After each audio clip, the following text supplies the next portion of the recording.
Ito ang kwento ng isang relasyon na nauwi sa napakadilim na trahedya. Dahil isa sa kanila ay hindi lang nasaktan, kung hindi naging obsessed at hindi matanggap na iniwan na siya.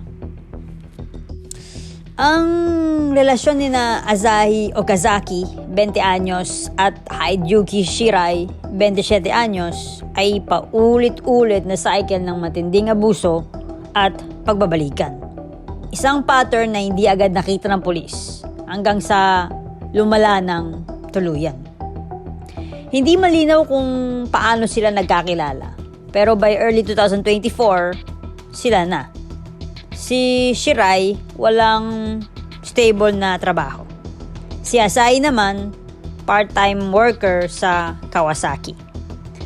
Noong June 2024, nagsimula ng mabasag ang relasyon.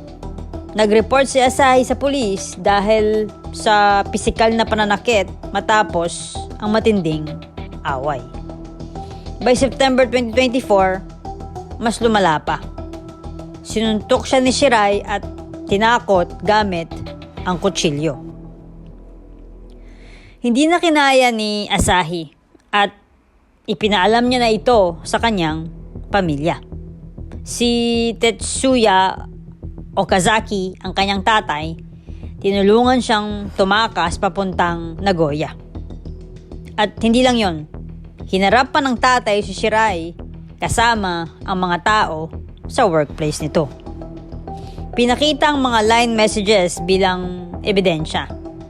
Una, todo deny si Shirai, pero kalaunan, napilitan din mag-sorry. After 3 weeks sa Nagoya, bumalik si Asahi sa Kawasaki dahil sa lungkot at pagiging mag-isa. Noong October, binawi niya ang complaint sa pulis. Dito pumasok ang psychological control. Yung tipong kahit sinasaktan ka na, bumabalik ka pa rin. Noong November, tuluyan na silang naghiwalay. Pero ang problema, isinara na ng pulis ang kaso. Dahil akala nila, nagkaayos lang ulit. At dun sila nagkamali. Akala nila tapos na, pero hindi pa pala. Sa family background naman, si Asahi ay isang masipag na 20-year-old, sobrang close sa pamilya, lalo na sa tatay at lola niya. Yung tatay niya, vocal sa paghahanap ng hustisya. Sinaba pa niya na nag-send si Asahi ng SOS sa pulis, pero hindi ito pinansin. Bago siya mawala, nagtago siya sa bahay ng lola niya sa Kawasaki para makalayo kay Shirai. Ibig sabihin, alam niyang delikado na. Si Shirai naman, nakatira sa 2-story family house sa Kawasaki kasama ang relatives.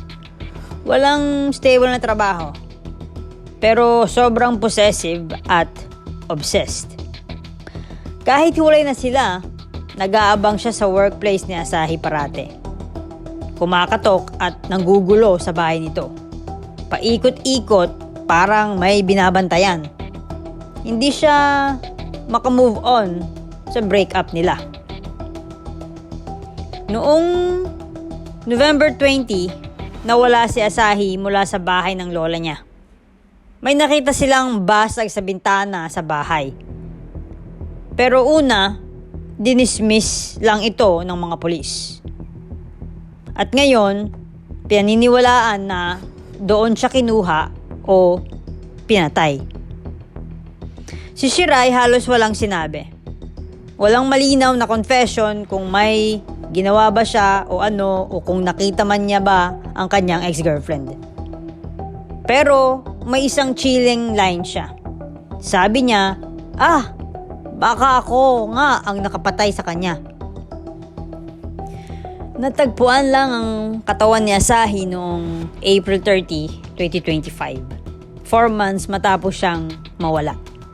Bagyang kalansay na ang katawan at hirap na silang matukoy ang exact cause of death.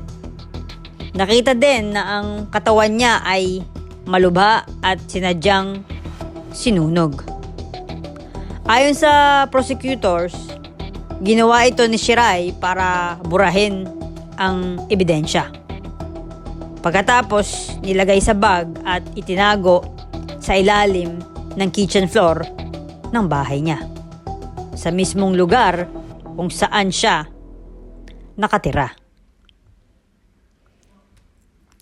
Naaresto si Hideyuki Shirai noong May 3, 2025 sa Haneda Airport sa Tokyo. Pagbalik niya mula sa Amerika, hinintay siya ng mga investigador at doon mismo siya sinalubong. Resulta ito ng 4 na buwang investigasyon.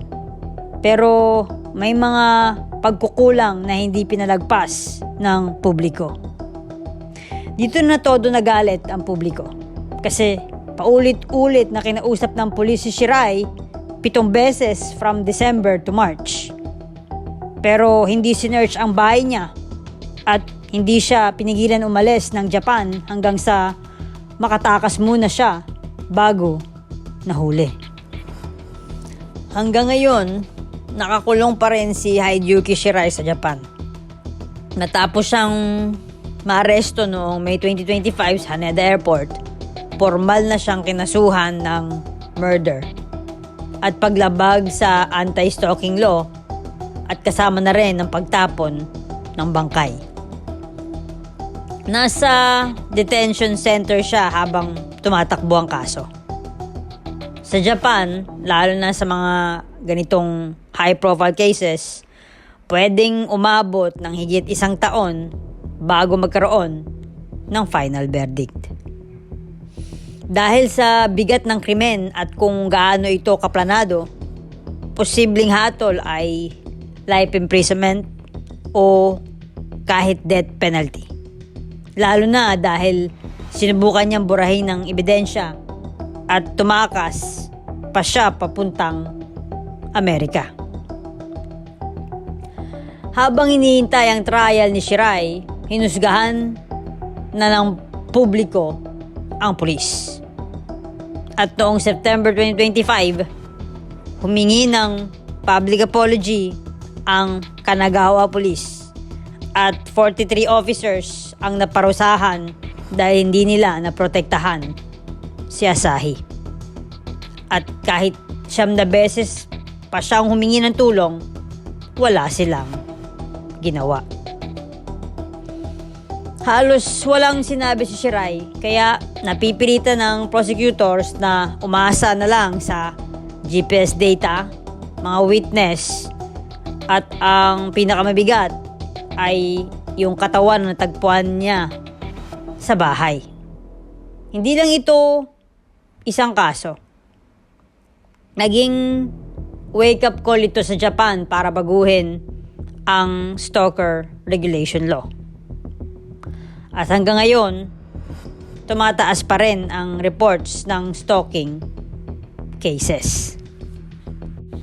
Ang relasyon ni na Asahi at Hideyuki ay perfect example ng toxic cycle ng control, fear, at manipulation. Si Shirai didn't just abuse physically.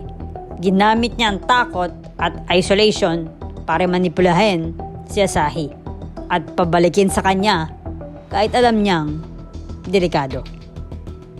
Lahat ng galaw ni Asahi mula sa trabaho hanggang sa bahay ng pamilya, sinusubaybayan niya at tinututukan si Shirai. Ito ang classic narcissistic possessiveness na naging step-by-step trap.